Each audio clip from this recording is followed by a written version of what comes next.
No doctor could save the billionaire's dying mother. The world's best minds failed, until a maid's 14-year-old daughter walked in and healed her within minutes. They called it the most advanced hospital in America, the place where money could buy miracles. But one woman was dying, and no one knew why. 20 doctors, a billion-dollar facility, every test known to science, all failing. Until a maid's daughter, 14 years old, sitting in a hallway with an old, leather-bound book, saw what no one else could. She didn't wear a badge. She didn't hold a degree. But in that moment, she carried the truth that could save a life or destroy her mother's. Because sometimes, the cure doesn't come from genius. It comes from courage. This isn't just a story about a dying woman in a luxury hospital. It's the story of how the invisible saw everything. And before I forget, where are you watching from today? Leave a comment below. Enjoy the story. The most expensive hospital in the country was failing. One woman was dying from a mystery no doctor could solve. The only person who saw the truth was not on the medical staff. Sunlight streamed through windows taller than a man. It did not warm the hallway.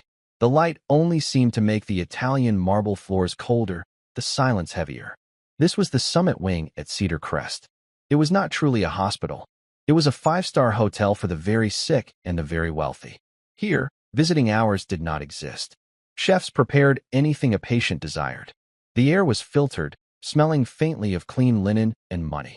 Medical equipment was hidden behind polished mahogany panels. Privacy was the ultimate luxury. Susan Vance pushed her cleaning cart down the long hall. She was a woman of 42, with quick, quiet movements. She had worked here for 8 years. In that time, she had learned the geography of silence. She knew which doors to pass, which floors squeaked, and which families were grieving. Her uniform was crisp, pale gray. It was a color designed to blend in with the walls. Susan was good at her job because she was good at blending in. At the end of the hall, near a quiet alcove, sat her daughter. Emily Vance, 14 years old, looked up as her mother approached. Emily had pale blonde hair, pulled back in a simple ponytail. She sat on a cushioned bench, looking small for her age. She looked like any other teenager, perhaps bored, waiting for her mother's shift to end. In her lap was a book. It was not a school book or a novel. It was thick, old, and bound in dark green leather. The gold lettering on the spine was almost completely worn away. "How are you doing, sweetie?" Susan whispered. She stopped her cart and wiped her hands on her apron. "I'm okay, Mom. Just reading." Emily's voice was as soft as her mother's. "Mrs. Hayes in 801 she's not doing well," Susan said, her brow creased with worry. "The whole floor is tense." "They're worried," Emily said. It was not a question. "Her son is Mr. Mark Hayes, the one who owns the shipping company. He's been here all week. He looks awful." Susan sighed and picked up a spray bottle. "I have to do her room. Dr. Monroe is having a meeting. They're trying to figure it out." "Okay, Mom. I'll wait here." Emily gave her a small, reassuring smile. Susan nodded and pushed her cart toward room 801. She paused. "Emily, please, stay right here. Don't wander. Nurse Klein is on shift, and she's already particular." "I won't. I promise." Susan hurried away. Emily watched her go. She knew particular meant Nurse Klein hated seeing a 14-year-old girl in the most exclusive medical wing in the state. It was summer break. Susan's shift was 12 hours long. There was nowhere else for Emily to go. So she waited, and she watched. From her alcove, Emily could see the nurse's station. She could see the door to the conference room where the doctors met. And she could see the entrance to Suite 801. She had been watching for 4 days. She saw patterns that others missed. The door to the conference room opened. A group of men in white coats walked out. They looked tired and angry. Dr. Albert Monroe, a man of 58, was the leader. He was tall, with silver hair and a voice that never needed to be loud. He was the chief of diagnostics. He looked at the chart in his hand as if it had personally offended him. "It makes no sense, gentlemen," Dr. Monroe said. His voice echoed slightly. "We have run every panel. Her liver enzymes are erratic. Her kidney function is declining. And her heart, the arrhythmia is completely unpredictable." Dr. Ben Carter, at 30, was the youngest on the team. He shifted his feet. "Albert, her neurological symptoms are worsening, too. The confusion, the fatigue. It seems systemic. Could it be environmental? Something in her room?" Dr. Monroe gave him a cold look. "Doctor, This is the summit wing. The air is cleaner than a microchip factory. We tested her food. We tested the water. It is not environmental. But the decline is too fast for simple old age, Dr. Carter insisted. She is 81 years old, Dr. Monroe snapped. The body fails. We are missing the underlying disease. Go back to the labs. Rerun the autoimmune panel. Look for something rare. The doctors scattered, looking defeated. Emily watched them go. She had heard this conversation, or one like it, every day. The doctors were looking for one big, complicated answer. They were looking for a zebra in a field of horses. She looked down at her book. It was her grandfather's. Her grandfather was Captain Robert Mitchell. To the world, he was a decorated war veteran, a Green Beret, a legend in units that did not officially exist. To Emily, he was just Cap. Cap had been a medic in the deep jungles of Vietnam. He wasn't just a medic who set bones and stitched wounds. He was a field biologist. His life, and the lives of his men, depended on knowing the difference between a leaf that healed and a root that killed. He had taught Emily everything, not from textbooks, but from walks in the woods. The world is full of whispers, Em, he used to say, his voice rough. Most people are too busy shouting to hear them. But nature always tells the truth. You just have to learn its language. This book was his Bible, Mitchell's Guide to Field Botany and Toxinology. He had written it himself. It held drawings of plants, chemical breakdowns scribbled in the margins, and notes on antidotes. Emily's mother, Susan, entered suite 801 with her cart. The door clicked shut. A new person arrived at the elevators. He was a man in his late 50s, wearing an expensive suit that fit him perfectly. He carried a small, elegant briefcase and a designer gift bag. He smiled warmly at the head nurse, Nurse Klein. Gary, Nurse Klein said, her severe face softening. She's had a rough morning. Oh, poor Aunt Ellie, said the man, Gary Sinclair. His voice was smooth as butter. That's why I'm here. I brought her a little comfort. This was Gary, Eleanor Hayes's nephew. Emily had seen him before. He visited every afternoon. He always brought a gift. Mr. Hayes is with her now, the nurse said. Wonderful. I'll just pop in. Gary walked to the room. Emily watched him. There was something about his smile. It was too bright. It never quite reached his eyes. The door to 801 opened. Mark Hayes, the billionaire's son, came out. He was 55, but he looked 20 years older. His suit was rumpled. He hadn't slept. He ran a hand through his thinning hair. Gary, you're here. Mark, how is she? Gary put a comforting hand on his cousin's shoulder. Worse, Mark said, his voice thick. They don't know. They have no idea. They're the best in the world, and they're telling me my mother is just dying. And they don't know why. Now, Gary said. We must keep faith. I brought her that special tea she loves. The calming blend from Switzerland. It always helps her rest. I'll have the nurse make her a cup. Thank you, Gary. You're a good man. Gary smiled. She's my favorite aunt. It's the least I do. Gary went into the room. A moment later, Susan slipped out with her cart. She looked pale. She hurried past Emily, giving her a quick, strained look. Almost done, sweetie, she whispered, before rushing to the utility closet. Emily waited. 10 minutes later, Gary Sinclair came out of suite 801. He handed a beautiful, dark blue tin to Nurse Klein. Here is that chamomile blend she loves, Gary said. Please, make sure she has a hot cup. It's the only thing that settles her stomach. Of course, Mr. Sinclair. Nurse Klein took the tin. Gary patted her hand. You're a saint. He walked to the elevator, adjusted his tie, and was gone. Nurse Klein immediately went to the nutrition station to prepare the tea. Emily watched it all. Her grandfather's voice echoed in her head. Watch their hands, Em. People lie. Their hands don't. Emily had watched Gary's hands. When he thought no one was looking, as he waited for the elevator, he had wiped his palms on his trousers, like he was drying them. A smell wafted from the nutrition station. Chamomile. Sweet and grassy. But Emily's nose twitched. Underneath the chamomile, she caught another scent. Faint. Bitter. It smelled like burnt almonds. Emily opened her grandfather's book. She turned past the sections on mushrooms and snake venom. She went to the chapter on cardiac poisons.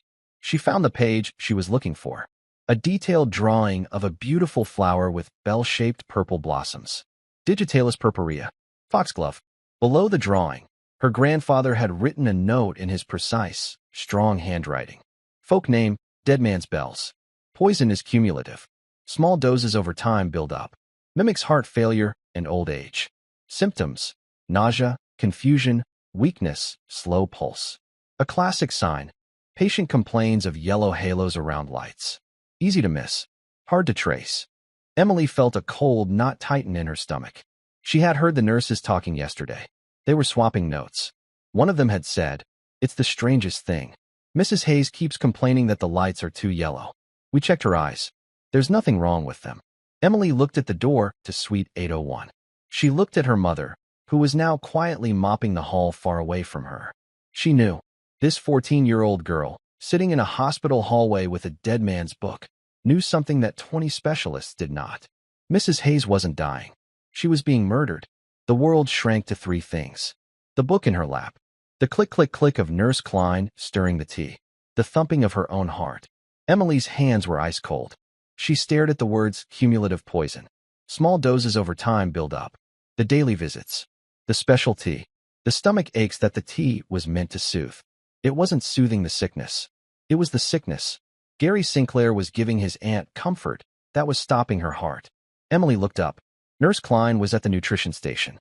She poured boiling water from a silver kettle into a fine china cup. The steam rose in a column. She dropped an infuser, heavy with tea leaves from the blue tin, into the water.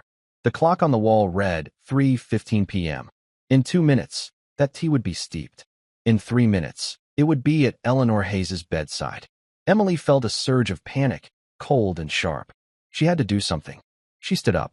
The heavy leather book slid from her lap and hit the marble floor with a loud thwack.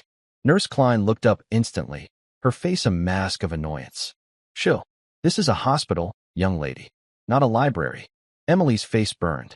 "Sorry. I dropped my book." "I can see that." Nurse Klein turned back to the tea. She tapped her foot, impatient. "You should be in the downstairs lobby, not up here. My mother is just finishing." Emily started, her voice barely a whisper. "I know where your mother is." Nurse Klein pulled the infuser out. She placed the cup and a small silver spoon on a serving tray. She should know better than to have a child lingering in the summit wing. The nurse's words were sharp. They were meant to hurt. Usually they did. They made Emily feel small and out of place, like a mouse in a lion's den. But right now, the sting of the words was nothing. All Emily could see was the cup. A classic sign. Patient complains of yellow halos around lights. Mrs. Hayes was seeing the poison. Nurse Klein picked up the tray. She balanced it perfectly. She began the short walk from the station to the door of Suite 801. Emily's grandfather's voice was in her ear again. Not the gentle teacher, but the captain. "There are times for thinking and times for moving. If you mix them up, you're dead." Emily moved. She stepped out of the alcove, directly into the nurse's path. "Excuse me, Nurse Klein?" Nurse Klein stopped, sighing with exasperation. "What is it?" "I am delivering medication." "That's not medication," Emily said. Her voice was shaking, but it was clear. Nurse Klein's eyes narrowed. "It is herbal tea, ordered by the patient's family to provide comfort. Now move aside. Please, don't give it to her." "That is enough." Nurse Klein tried to step around her. Emily stepped with her, blocking the way. "It's the tea. It's making her sick." A flicker of shock crossed the nurse's face, quickly replaced by rage. "How dare you? You are a maid's child. You know nothing. You are interfering with patient care. Get out of my way, or I will call security and have you and your mother thrown out." The threat landed. Emily saw her mother's face in her mind. The long hours, the tired feet, the fear she always had of losing this job, the best-paying job she'd ever had. Susan was coming back down the hall, pushing her mop bucket. She was still far away, but she could see them. She saw her daughter standing in front of the nurse. A look of pure terror crossed Susan's face. "Emily," Susan called out, her voice tight with panic. "Emily, leave the nurse alone. Get back here." But Emily held her ground. She looked at the cup. She looked at Nurse Klein's angry face. "It's poison," Emily said, louder this time. "It's foxglove." "That's it." Nurse Klein lunged forward, trying to push past. Emily didn't try to stop the nurse. She did the only thing she could. She reached out and knocked the tray. It was not a subtle move. It was a child's desperate, clumsy act. The tray tilted. The china cup, the spoon, the silver kettle, they all went flying. The tea, scalding hot and pale yellow, splashed across the floor. The cup shattered with a sharp crack. A splash of hot liquid hit Emily's hand. She cried out, a short, sharp gasp of pain. Silence. The hallway was suddenly, absolutely still. Nurse Klein stood frozen, her white uniform splattered with tea. Her face was pale, then flushed a deep, angry red. She was shaking with fury. You did that on purpose, she hissed. Susan ran up, dropping the handle of her mop bucket. It clattered loudly on the floor. Oh my goodness. Nurse Klein. I am so sorry. Emily. Susan grabbed her daughter's arm. What is wrong with you? Are you crazy? Susan was crying, frantic with fear. Ma'am, I will clean it up. I'll pay for the cup. Emily, apologize. Apologize right now. The door to Suite 801 opened. Mark Hayes stood in the doorway. His eyes were red-rimmed. He looked from the shattered cup to the furious nurse, to Susan, who was shaking her daughter. What is going on out here? His voice was gravel. My mother is trying to rest. Mr. Hayes. Nurse Klein's voice was high and tight. I am so sorry for the disturbance. This girl, she assaulted me. She threw the tea on the floor. On purpose.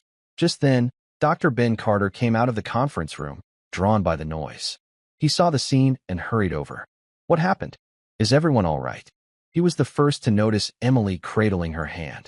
You're burned, he said, gently reaching for her arm. She's fine, Nurse Klein snapped. She needs to be removed from this floor. Her mother should be fired for this. Susan flinched as if she had been struck. Please, sir. Mr. Hayes. Dr. Carter. She just tripped. She's just a girl. She's clumsy. We'll go. We'll go right now. Susan tried to pull Emily away, down the hall, toward the service elevator, towards safety. But Emily yanked her arm free.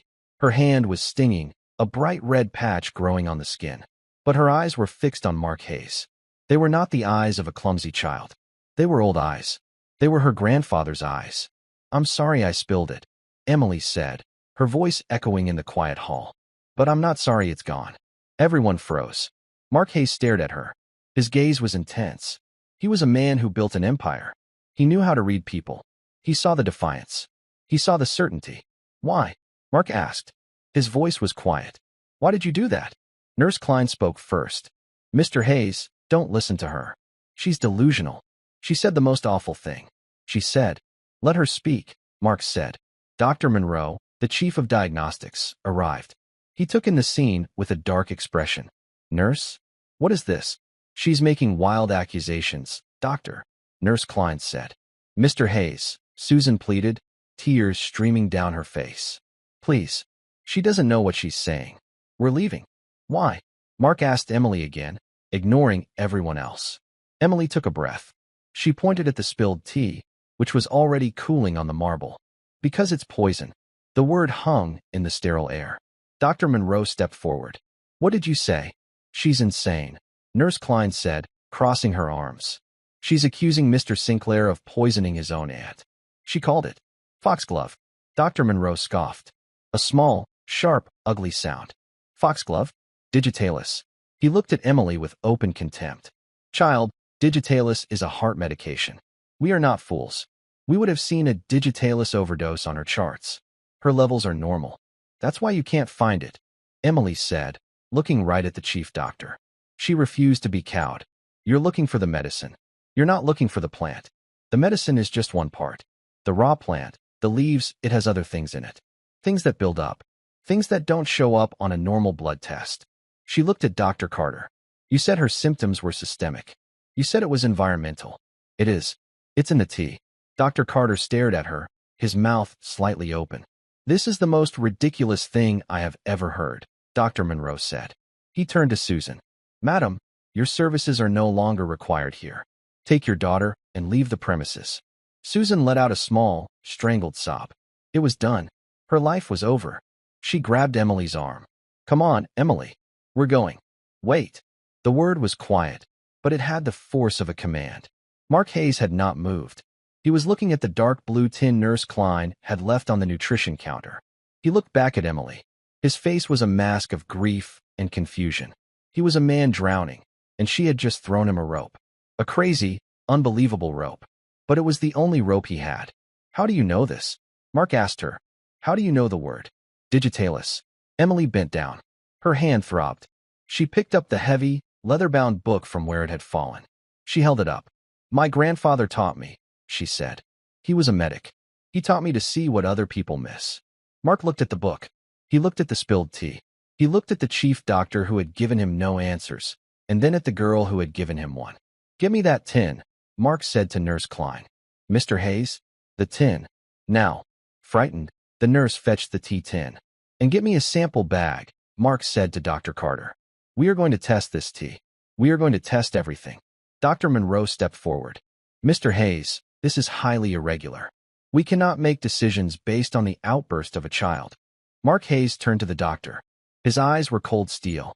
"You told me this morning you had no new paths. You told me to prepare for the end. You told me you were missing something." He pointed at Emily. Maybe she just found it. The silence in the hallway was brittle. It felt like it could shatter again, just as the cup had. Dr. Monroe's face was a rigid mask of professional offense. "Mr. Hayes, you are making a grave error in judgment. This is a hospital, not a stage for theatrics." "It's my mother's life, doctor," Mark said. His voice was dangerously low. "And my judgment is the only one that matters in this wing. You told me you were out of ideas. Well, this is a new one." Dr. Carter. The younger doctor, Ben Carter, looked at his superior, then at Mark Hayes. He made his choice. He stepped forward. "Sir, get a sterile collection kit. I want a sample of the liquid on the floor. I want the leaves from that infuser. And I want that entire tin." Mark pointed. "Take it to the toxicology lab yourself. Tell them I want a full spectrum analysis. Not just what you expect to find. I want them to look for everything. Tell them to screen for raw plant alkaloids. Tell them to use liquid chromatography, mass spectrometry. Tell them to look for foxglove." Dr. Monroe actually recoiled. "That is a complete waste of our lab's time and resources. The results you described, the normal digitalis levels, are from a mass spectrometry test. Then run it again." Mark's voice was not a shout, but it hit the walls like a hammer. "Run it differently. Check it against a botanical sample. I don't care what it takes. Do it. Now." Dr. Carter nodded, his expression serious. "Right away, Mr. Hayes." He hurried to the nurse's station, grabbing collection kits and evidence bags. He handled the spilled tea and the tin with a new, sudden reverence. He was no longer a doctor humoring a billionaire. He was an investigator on a new case. Mark Hayes turned his attention to the others. Nurse Klein was still standing rigid, her uniform stained. "Nurse," Mark said. "Sir," her voice was sharp. "Get a mop. Clean this up." The nurse's eyes went wide. It was a maid's job. It was Susan's job. It was a pointed, brutal demotion. "Mr. Hayes, I am the head nurse on this floor. And this mess is a hazard. Clean it up." Nurse Klein's face flushed a painful, blotchy red. She stared at him, her mouth opening and closing. She looked at Dr. Monroe for help, but the chief doctor had turned his back, furious, looking out the massive hallway window. Defeated, she turned and marched stiffly toward the utility closet, the closet Susan had been using. Finally, Mark looked at Susan and Emily. Susan was trembling, holding Emily's arm in a grip of iron. She was trying to make them both smaller, to disappear. "Mr. Hayes, I am so sorry. We will go? I'll pack my things." "You're not going anywhere," Mark said. Susan stopped breathing. "Sir, you're not fired." "Not yet." He looked down at Emily. The girl hadn't moved. She was still cradling her burned hand, but her eyes were steady. They were fixed on him. "You." The girl. "What's your name?" "Emily, sir." "And your mother?" "Susan Vance." "Ms. Vance," Mark said, his voice softening just a fraction. "Your daughter has just made an extraordinary claim. A claim that accuses my cousin of the unthinkable. And a claim that accuses the best medical mind in the country of incompetence." He gestured to Dr. Monroe's rigid back. "If she is wrong," Mark continued, his voice hardening again, "she has caused a terrible disturbance. She has slandered a good man. And she has wasted my time. If she is wrong, you will, of course, be fired.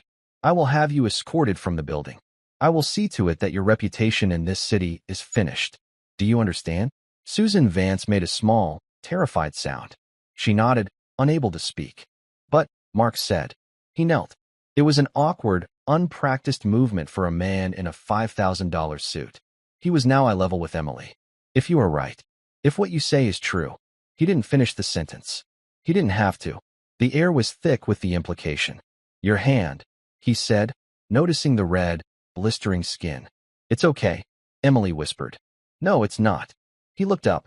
Dr. Carter was back, holding a sealed evidence bag with the blue tin inside. Doctor, before you go to the lab, get this girl a first aid kit. Treat that burn. Then, take the sample. Of course, Mr. Hayes. Dr. Carter quickly retrieved a burn kit, applied a cooling gel, and wrapped Emily's hand in a sterile white bandage. His touch was gentle. He looked at Emily with a kind of wonder. Thank you, Emily said. Now, Mark said, standing up. He turned to Susan. You and your daughter will wait with me. Wait? Sir, where? Susan was bewildered. In the conference room. I want you where I can see you. He looked at Dr. Monroe. Doctor, are you joining us? Dr. Monroe turned from the window. His face was cold. I have actual patients to attend to, Mr. Hayes. I will be in my office. I trust Dr. Carter can read a lab report. This circus is beneath my dignity. Fine. Your dignity is your own concern. My mother is mine. Mark Hayes gestured to the glass-walled conference room. After you, Miss Vance. Susan, pale and trembling, walked on unsteady legs into the room. Emily followed. She paused in the doorway and looked back. Nurse Klein was mopping the floor, her movements stiff and angry. Dr. Carter was already halfway to the elevators, holding the evidence bag as if it were a bomb. Dr. Monroe was gone. The entire power structure of the summit wing had just been turned upside down. Emily took a breath and walked into the conference room. Mark Hayes followed and shut the door. The sound was a quiet, expensive click. The room was as luxurious as the rest of the wing. The table was a single piece of dark, polished wood, large enough to seat 20 people. Leather chairs surrounded it. One wall was glass, looking out over the hospital's private garden. Mark Hayes did not sit at the head of the table. He took a chair by the window. He gestured for Susan and Emily to sit, but not at the table. He pointed to two smaller, cushioned chairs in the corner. The message was clear. They were not his guests. They were on trial. Susan sat immediately, perching on the edge of the cushion. She looked like she might faint. Emily sat beside her. She placed her grandfather's book on her lap. The silence was the worst part. Minutes passed. 5, 10. Susan was twisting a loose thread on her gray uniform. Her lips were moving, but no sound was coming out. She was praying. Mark Hayes simply stared out the window. His phone buzzed on the table. He ignored it. It buzzed again. And again. Emily sat perfectly still. She focused on the rhythm of her breathing, just as her grandfather had taught her. In the jungle, waiting is the hardest part, Cap had told her. The enemy is the noise in your own head. Don't listen to it. Listen to the world. Wait for the signal. She was waiting for the signal. Finally, Mark Hayes spoke, his voice quiet, not looking at them. That book. Emily jumped slightly. Sir, the book on your lap. You said your grandfather gave it to you. Yes, sir. He wrote it.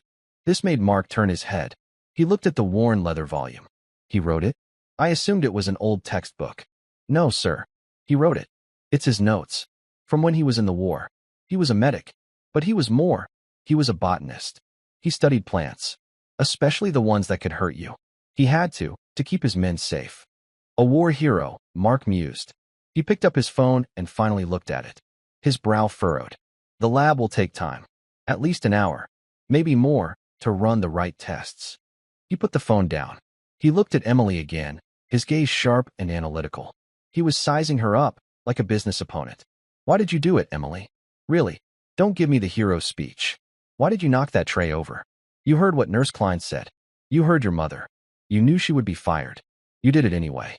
Susan drew in a sharp breath. Mr. Hayes, please, she's just a child. She is not just a child, Mark said, his voice cutting. A child would have cried. A child would have been scared of the nurse. She was not. She was scared of that cup. What? Emily looked at her mother, then at Mark. Because you were the only one who believed me, Emily said. Mark frowned. I didn't believe you. I was in the doorway. No, Emily said, shaking her head. Not then. Before. 4 days ago. When you first got here. You were arguing with Dr. Monroe. He said your mother was of an advanced age and that these things happen. And you got very quiet. And you told him, my mother was playing tennis last month. This is not age. This is something. Find it. Mark Hayes stared at her. He remembered the conversation. It had happened right by the elevators, in hushed, angry tones. You heard that? I hear everything, Emily said simply.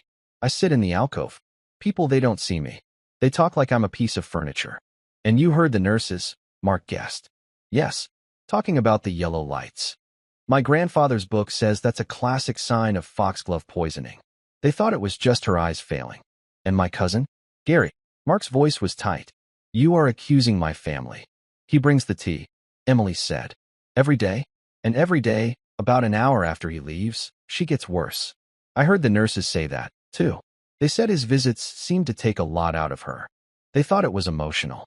A terrible, cold stillness settled on Mark Hayes' features. He was connecting the dots. The timeline. The special tea that Gary insisted on. The worsening symptoms. Gary Sinclair, Mark said, almost to himself. He runs the family foundation. He manages her finances. He looked at Emily. If you are right, you have saved her life. He looked at Susan. And if you are wrong, you have destroyed mine. Susan began to cry, silent tears running down her cheeks. Emily. Oh, Emily, what if you're wrong? What if it was just chamomile? Emily reached out with her good hand and took her mother's. Her hand was small and steady. It wasn't, Mom. I smelled it. Smelled it. Mark leaned forward. You smelled poison? Under the chamomile. My grandfather taught me that, too. He said most poisons have a partner. Something to hide the taste or the smell. He said chamomile is perfect for it. It's so strong, it covers the bitter taste. But he said foxglove, when it's dried, it has a faint smell. Like burnt almonds. Burnt almonds, Mark repeated. He looked ill. When Nurse Klein added the hot water, the smell was there. Just for a second. I knew I was right. They sat in silence again. This time, it was different. It was no longer the silence of suspicion. It was the silence of a shared, terrible dread. The door to the conference room opened. Dr. Carter stood there. He was pale. He was holding a single printout from the lab. Susan Vance stopped breathing. Mark Hayes stood up so fast his chair nearly fell over. Doctor. Mark's voice was a croak. Dr. Carter looked at Dr. Monroe, who had appeared behind him, drawn by the news. He looked at Susan. Then his eyes landed on Emily. She was right, Dr. Carter said, his voice shaking. The lab, they didn't find it at first. It was masked, just like she said. But when we ran the full botanical screen, the tea is contaminated. Heavily. It's not just foxglove. It's Digitalis lanata. Woolly foxglove. It's 10 times more potent. And it's mixed with something else. What? Mark demanded. A compound from an oleander plant. Another cardiac poison. They work together. They amplify each other. It's a sophisticated, toxic cocktail. It's designed to mimic gradual, untraceable heart failure. Dr. Monroe stepped into the room, his face the color of ash. He looked at the lab report. He looked at the 14-year-old girl in the maid's daughter's chair. Mark Hayes slumped against the wall, putting a hand over his mouth. He was not a man who cried, but his shoulders shook. He looked at Emily with eyes full of a terrible, profound gratitude. He was killing her, Mark whispered. My own cousin. He was murdering my mother. Susan Vance let out a sob, a sound of pure, unadulterated shock. Emily just closed her eyes, her good hand gripping her grandfather's book. Her other hand, wrapped in white bandages, throbbed. The signal had come, and she had been right. A bomb had gone off in the quiet, sterile hallway. The shrapnel was silence, and the shockwave was the truth. Dr. Monroe stood frozen, his face a sickly pale. He looked at the lab report in Dr. Carter's hand as if it were a snake. He, the chief of diagnostics, the man who had written textbooks, had been completely and humiliatingly wrong. Mark Hayes, however, was not a man who stayed in shock. His grief and fear instantly crystallized into action. The billionaire, the man who ran a global shipping empire, was back in charge. Dr. Carter, he snapped, his voice rough. Antidote. Now. What is it? Dr. Carter, jolted, looked up. It's digitalis toxicity. The treatment is DG-Fab. It's an antibody. It binds to the poison. I'll call the pharmacy. We'll need a massive dose. We have to stop this. Go, Mark commanded. What about you, Dr. Monroe? What are you doing? Dr. Monroe flinched. He tried to draw himself up. I will supervise the administration. The protocol is. You will assist Dr. Carter, Mark cut him off. There was no mercy in his voice. He is in charge of my mother's care now. It was a total humiliation. Dr. Monroe's career, his entire reputation, evaporated in that single sentence. He nodded, his throat working, and turned to follow Dr. Carter, who was already sprinting toward the nurse's station. "Wait," a small voice said. Everyone stopped. They looked at Emily. She had her grandfather's book open on her lap. "It's not just the poison," Emily said, looking at Dr. Carter. Her voice was steady. "You have to treat what the poison did." Dr. Carter, to his credit, stopped and listened.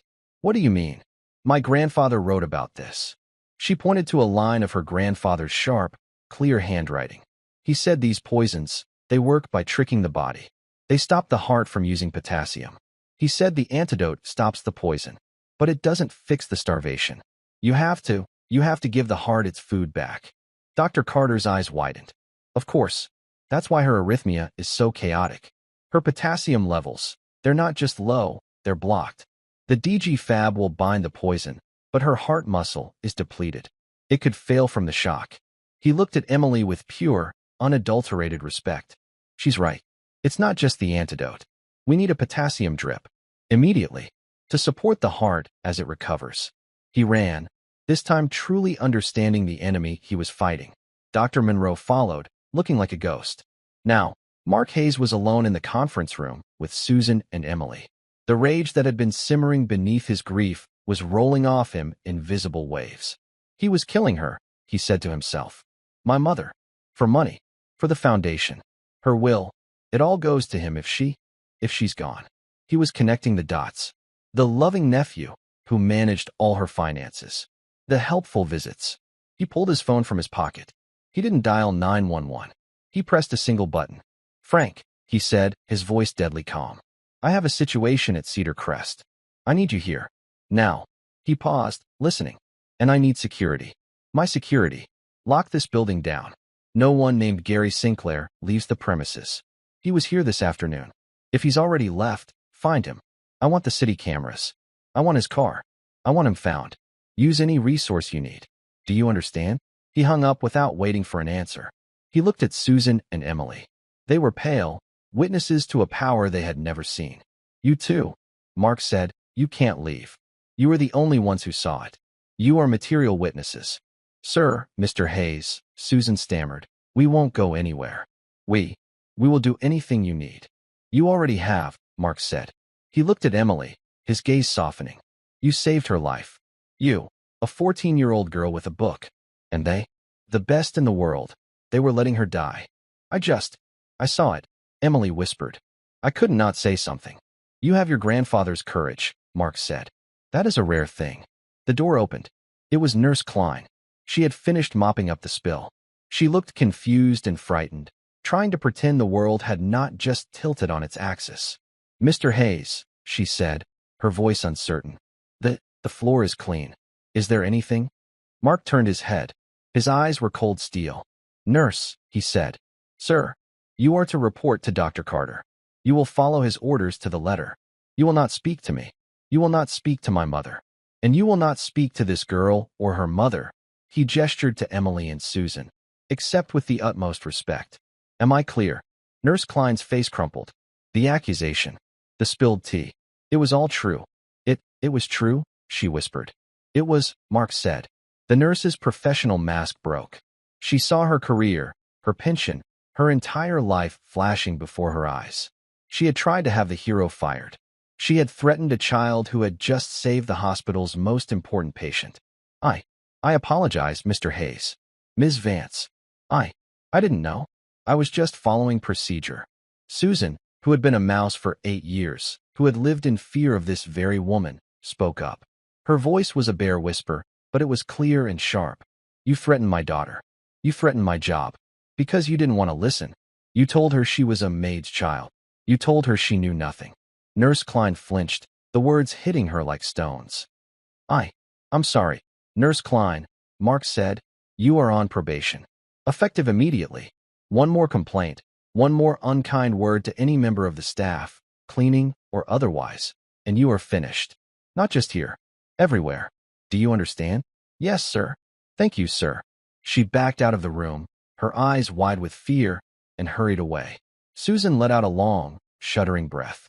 She had never spoken to an authority figure like that in her life. She felt dizzy. Mark Hayes turned back to Susan and Emily. The adrenaline was fading. He looked tired. Bone tired. "You can't stay in this room," he said. "Not like this. And you can't go back to that hallway." He gestured to the massive, polished, empty conference table. "Please," he said, "sit at the table. Both of you." This was not a request. It was not an order. It was a new arrangement. Susan looked at the chair. It was a chair for board members. For billionaires. She hesitated, then slowly, she sat down.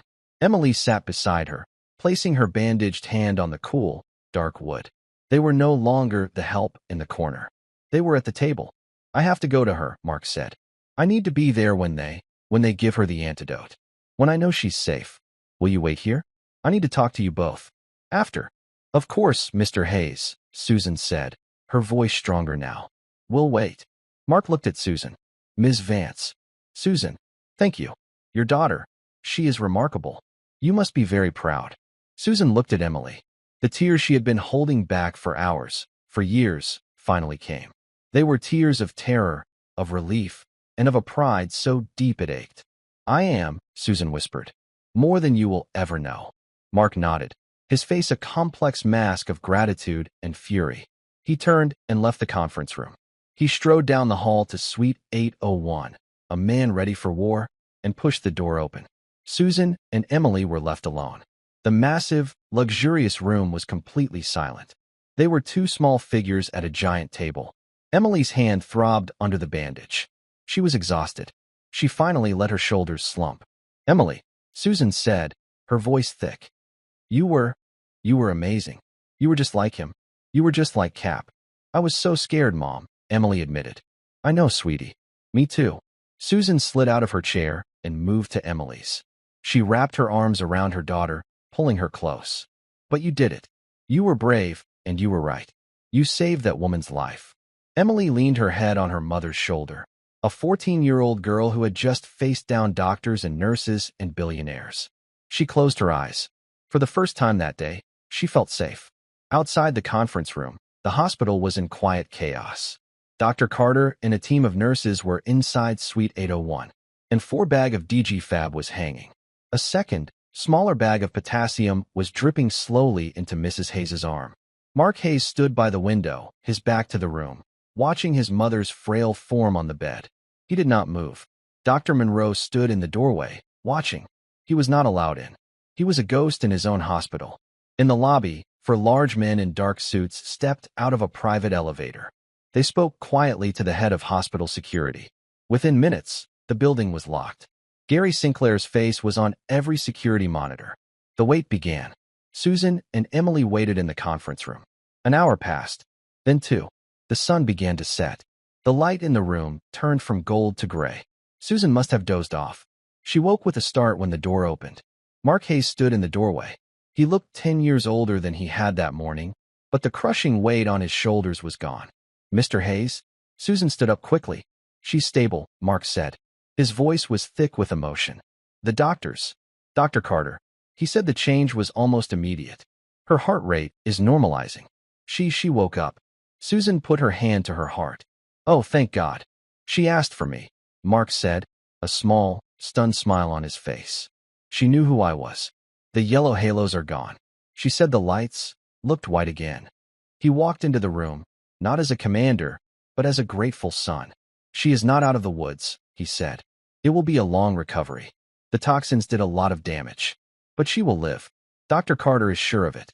She will live." He stopped in front of the table. He looked at Emily. "The police are here," he said. "They are talking to Gary. My security team found him at his club. He was celebrating. He had a new will in his briefcase. One that left him everything." "Oh my," Susan breathed. "They will want to talk to you, Emily. To get your statement. You are the one who saw it all. Would that be all right?" Emily nodded. "Yes, sir. But that can wait," Mark said. He pulled out a chair and sat down at the table with them. He looked at Susan. "We need to discuss your future, Ms. Vance." Susan's stomach dropped. My future, sir? You can't work here anymore." Susan's face went white. "After everything. Sir, I understand. The disturbance. Nurse Klein." "Susan," Mark said, holding up a hand. You can't work here anymore as a maid. Your daughter just proved that the most valuable person in this hospital wasn't the chief of diagnostics. It was the woman who saw everything. And it was the girl who was smart enough to understand it. He looked at Emily. Emily, you have a gift. A rare one. Your grandfather taught you well.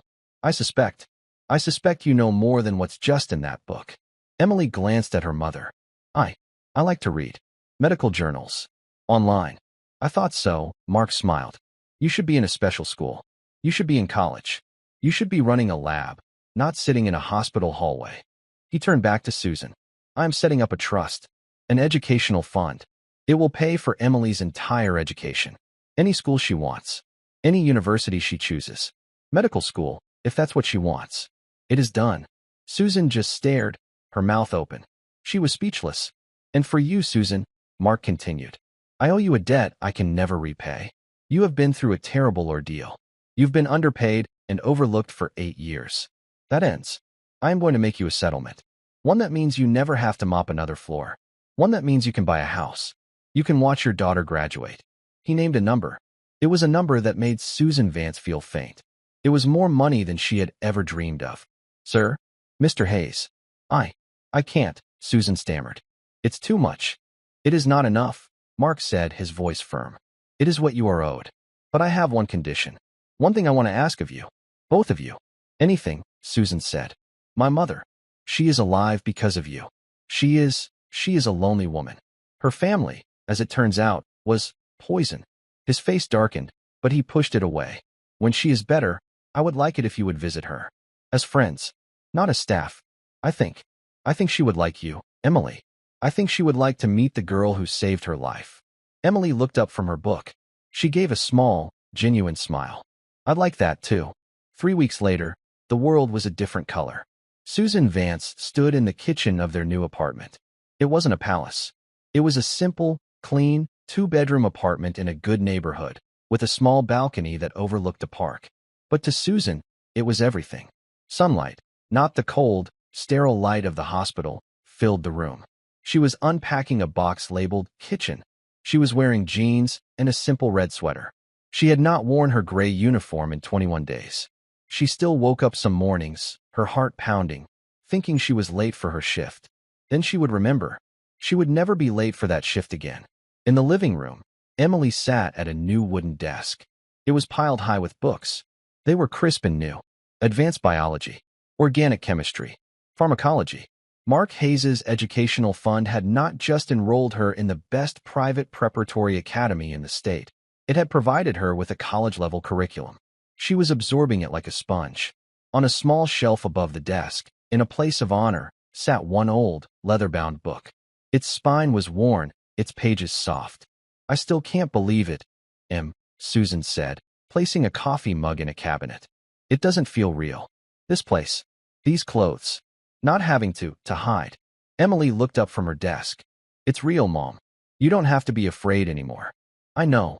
Susan walked over and put a hand on her daughter's blonde hair. I'm so proud of you. What you did. I was so scared. But you were so brave. You were just like him. Emily reached up and put her bandaged hand over her mother's. The burn was healing, fading to a pale pink scar. A small, permanent reminder. He would have been proud of you, too, Mom, Emily said. You stood up to Nurse Klein. Susan laughed, a short, surprised sound. I did, didn't I?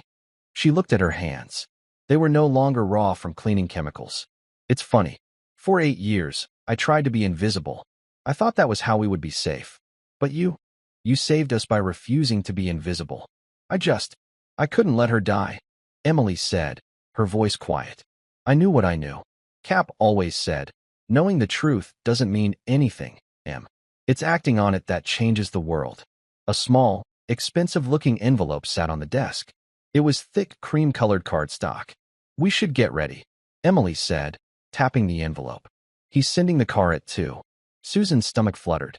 I'm nervous. Visiting. Like we're equals. We are, Emily said simply. The Blacktown car was silent as it drove. This time, Susan and Emily were not in the service entrance. They were driven to the grand front lobby of the Summit Wing. The automatic doors slid open. Mark Hayes was waiting for them, not in a rumpled, worried suit, but in a pressed, casual shirt, and slacks. The grief was gone. He was smiling. Susan. Emily. Thank you for coming. Mr. Hayes, Susan said, nodding. It's Mark. Please. After what you've done. Mr. Hayes is for the people I'm about to fire. He said it with a small, sharp edge of humor. They rode the private elevator up. The hallway was just as Emily remembered it. Cold, marble, and silent. But today, it held no fear. Mark led them to Suite 801. He knocked softly before pushing the door open. Mom? You have visitors. The room was bright. The heavy curtains were drawn back. The scent of poison was long gone. It smelled like flowers. In a large, comfortable armchair by the window, an old woman was sitting up. She was thin, her skin like pale parchment. But her eyes, a sharp, intelligent blue, were very much alive. This was Eleanor Hayes. She was frail, but she was not weak. So, Eleanor said, her voice surprisingly strong. You're the ones. Mark smiled. Mom, this is Susan Vance. And this is Emily. Eleanor Hayes looked at Susan first. You are a good mother. You have raised a lion. Susan flushed. Thank you, ma'am. I'm just so glad to see you looking well. I feel like I've been hit by a truck, Eleanor said bluntly. But I'm alive, which is more than I could say a month ago. Her gaze shifted to Emily, who was standing quietly, her hands clasped. Come here, child, Eleanor ordered gently. Emily stepped forward. Eleanor studied her face. The pale blonde hair, the steady eyes. Mark told me all about you. He said you were 14. He was wrong. You're older than that, aren't you? Emily didn't know what to say. I guess so, ma'am. He told me about your grandfather. Cap. Eleanor's expression softened. A medic in the war. A man who looked at the things no one else would. We grew up in an age, child, when people like that were called heroes. Now they're called, well, it doesn't matter. He taught you well. Eleanor held out a thin, veined hand. Emily gently took it. You have a gift, Emily Vance, the old woman said, her grip surprisingly firm. You see the patterns. You see the truth underneath the noise. People like my former doctor, Dr. Monroe, they are educated, but they are not wise. They look for what they expect to find. You look for what is there. I just read his book, Emily whispered. No, Eleanor said, shaking her head. 100 people could read that book and see nothing but scribbles about plants. You saw a life. My life. She patted Emily's hand. Mark tells me you're starting at the academy. That you're studying toxicology. Yes, ma'am. Good. Don't ever let them teach it out of you. Don't ever let them tell you that your way of seeing is wrong. The world is run by men who love to shout. It is saved by people who know how to listen. Susan and Mark stood by the door, watching. Two parents, from two ends of the world. They were united by the small, quiet girl who was now holding the hand of the billionaire's mother. Thank you, Eleanor said, her blue eyes locking with Emily's. For my life. You're welcome, Mrs. Hayes, Emily said. 6 months later, a university lecture hall. The room was oak-paneled, old and respected. It smelled of floor polish and old paper. This was not the academy. This was a special guest seminar at the university's medical school. Emily, now 15, sat in the front row. She was the youngest person in the room by a decade. The other seats were filled with medical students and postgraduates, all of them looking serious, all of them taking notes on laptops. Emily took notes in a simple spiral notebook. Her handwriting was as clear and sharp as her grandfather's. At the front, a distinguished professor, a woman with kind eyes, pointed to a complex diagram on the screen. And so, the professor said, we have a classic diagnostic puzzle. A patient presents with chaotic arrhythmia and systemic failure. All standard toxicity panels come back negative. The patient is declining. You are the doctor. What do you miss? The room was silent. The med students looked at their screens, at their notes. They were searching for the textbook answer. Anyone? The professor asked. A hand went up. A small hand, the back of it marked by a faint pink scar. The professor's eyes lit up. She had been waiting for this. Yes, Ms. Vance. Emily stood up. The room felt large, but she was not afraid. She was not a maid's daughter in a hallway. She was not invisible. She was a guest of honor. She looked at the chart. She saw the patterns. You're not missing a what, Emily said, her voice clear and carrying in the quiet hall. You're missing a how. You're running a panel for a single refined toxin. She pointed to the screen. But the symptoms, they aren't singular. They're cumulative. They're synergistic. You're not looking for a pill. You should be looking for a plant. The entire room turned to look at her. The professor smiled. Emily took a breath, the quiet confidence of her grandfather, of her mother, of Eleanor Hayes, and of her own hard-won knowledge settling over her. She was here. She was seen. She was heard. And she was just getting started. And that's where we'll pause the story for now. I hope it gave you a chance to step back from the day and simply breathe for a while. Maybe you were listening with a cup of tea, sitting by the window, or settling in for a calm evening. Tell me about it in the comments. I love hearing where these stories find you. And if you'd like to keep joining me for the next one, liking and subscribing really helps. Thank you for spending this time with me.